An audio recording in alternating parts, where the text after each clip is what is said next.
एक गांव में 4 दोस्त रहते थे। राजेश, रितेश, संजय और सोनू। यह चारों ही गांव के सबसे मूर्ख लड़के थे। सारा दिन इधर उधर घूमते, कभी किसी के खेत से कुछ तोड़ कर खा लिया, कभी किसी को परेशान कर लिया। गांव के सभी लोग और इन चारों के घर वाले इनसे बहुत परेशान हो गए थे। एक दिन संजय के पिता ने राजेश, रितेश और सोनू के पिता को अपने घर बुलाया और कहा, अपने लड़कों को सुधारने के लिए अब हमारे पास कोई सही तरीका नहीं बचा है।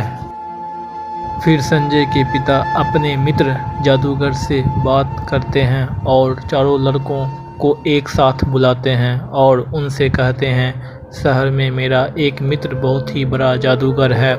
मैं तुम चारों को उसके पास भेज रहा हूँ ताकि तुम उससे जादू सीख सको और आगे अपने परिवार की देखभाल कर सको। लेकिन तुम लोगों को वहाँ पर 2 साल तक रहकर जादू सीखना होगा और पूरी मेहनत करनी होगी। यह सुनकर संजय, सोनू और राजेश बड़े खुश हुए होते हैं। तभी रितेश बोलता है, अरे वाह, जादू जादू तो हमें बहुत पसंद है। कितना मज़ा आएगा। जब जब भी हमें जादू देखना होगा तो हमें उसके लिए कोई पैसे खर्च करने की ज़रूरत नहीं होगी। अब हम फ्री में जादू देखा करेंगे। यह सुनकर संजय के पिता अपना सर पकड़ लेते हैं और मन ही मन सोचते हैं कि मैं इन बेवकूफ़ को शहर भेज तो रहा हूँ, न जाने क्या करेंगे।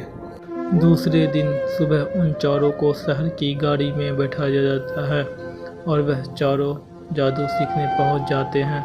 2 सालों तक वह चारों बड़ी मेहनत करते हैं और जादू के अनुसार अध्ययन और तपस्या भी करते हैं।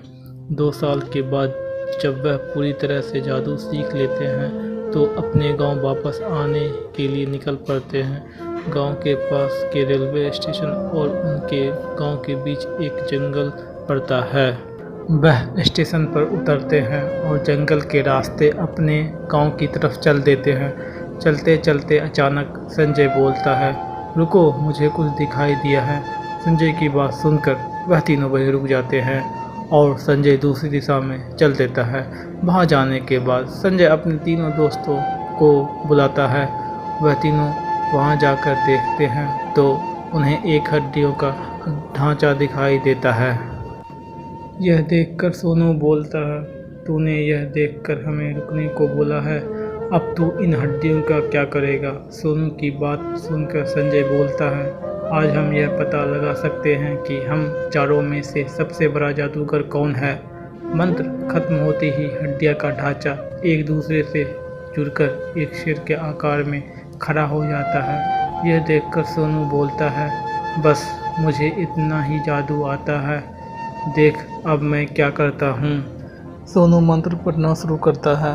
मंत्र खत्म होते ही उस शेर की हड्डी के ढांचे के ऊपर मांस का एक आकार आ जाता है। यह देखकर राजेश बोलता है, तुम दोनों को सिर्फ इतना ही आता है, अब मैं दिखाता हूँ कि मैं तुमसे भी बड़ा जादूगर हूँ।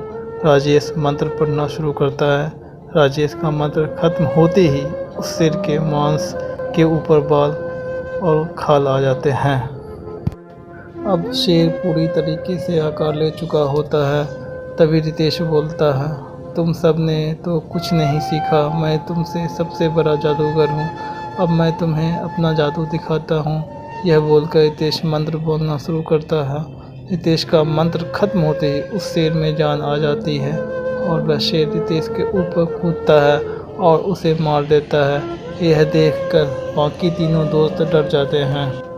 फिर शेर राकेश के ऊपर झपटता है और उसे भी मार देता है। इस तरह बारी बारी शेर संजय और सोनू को भी मार देता है और बड़े आराम से खुशी खुशी टहलता हुआ जंगल में चला जाता है।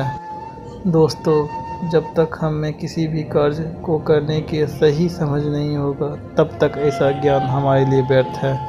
जिस तरह इस कहानी में चारों लड़कों में ज्ञान तो था लेकिन समझ बिल्कुल नहीं थी और उसी कारण चारों को अपनी जान गंवानी पड़ी।